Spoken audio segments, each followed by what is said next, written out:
پیاری بہنوں، السلام علیکم ورحمۃ اللہ وبرکاتہ۔ حیا اور شرم،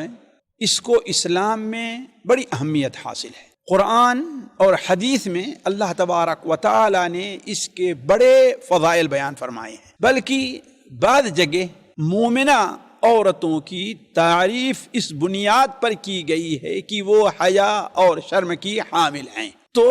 ہمیں اس پر توجہ دینی چاہیے۔ چنانچہ اللہ کے رسول صلی اللہ علیہ وسلم نے کہیں پر حیا کو اسلام کی ایک اہم شاخ قرار دیا ہے، جیسا کہ صحیح بخاری اور مسلم میں ہے کہ وَالْحَيَاءُ شُعْبَةٌ مِّنَ الْإِيمَانِ،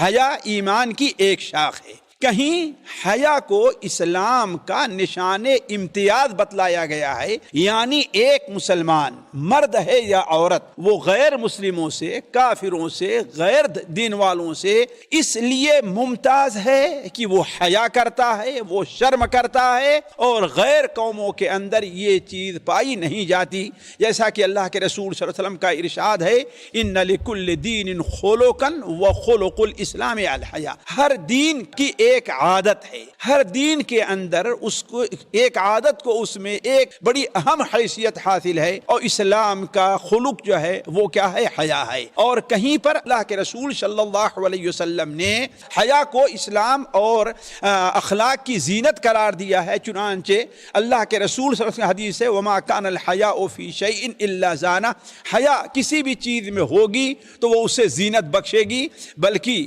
صحیح بخاری اور صحیح مسلم وغیرہ کی ایک حدیث میں سے پتہ یہ چلتا ہے کہ حیا جس کے اندر پائی جائے اس کے اندر خیر ہی خیر ہے، یا حیا چاہے جس شکل میں ہو، شرط یہ ہے کہ مشروع شکل میں اگر پائی جائے تو حیا مکمل طور پر خیر ہی ہے۔ اور کہیں یہ بیان کیا گیا ہے کہ اللہ تبارک و تعالی کو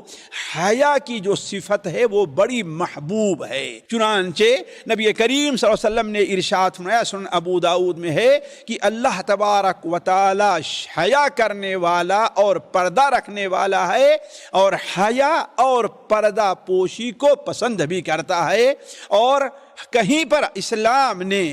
جنت میں جانے کے جو بہترین اعمال ہیں ان میں ایک حیا کو بھی قرار دیا ہے، چنانچہ سنن ترمذی وغیرہ میں ہے کہ نبی کریم صلی اللہ علیہ وسلم نے ارشاد فرمایا یہ حیا ایمان کا ایک بہت اہم جز ہے، اور ایمان بندے کو جنت کی طرف لے جائے گا، گویا حیا بندے کو جنت طرف لے جانے والی چیز ہے۔ اس طریقے سے حیا کی بڑی اہمیت بیان کی گئی ہے، اور کیوں ایسا نہ ہو جبکہ خود خالق کائنات اللہ تبارک و تعالی حیا کرتا ہے اور حیا کی صفت کو پسند کرتا ہے، جیسا کہ سنن ابو داؤد میں نبی کریم صلی اللہ علیہ وسلم نے ارشاد فرمایا اللہ تبارک و تعالی حیا کرنے والا ہے اور بڑا کریم ہے۔ جب بندہ اپنے دونوں ہاتھوں کو دعا کے وقت اللہ تبارک و تعالی کے سامنے پھیلاتا ہے تو اللہ تبارک و تعالی کو ان دونوں ہاتھوں کو خالی واپس کرتے ہوئے حیا آتی ہے۔ اسی وجہ سے اللہ تبارک و تعالی نے حیا کو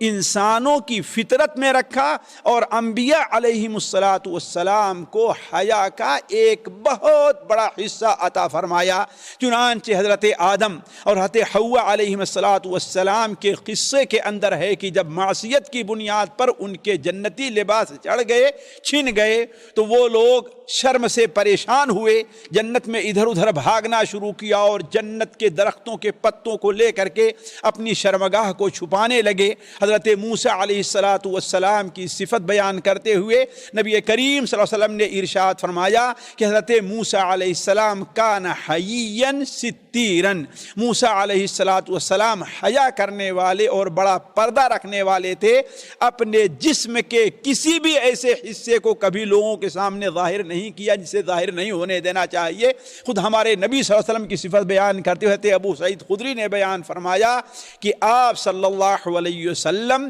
پردے میں رہنے والی دوشیزہ عورت سے بھی زیادہ حیا کرنے والے تھے۔ حیا کی میرے بہنوں یہ اہمیت ہے، لیکن آج یہ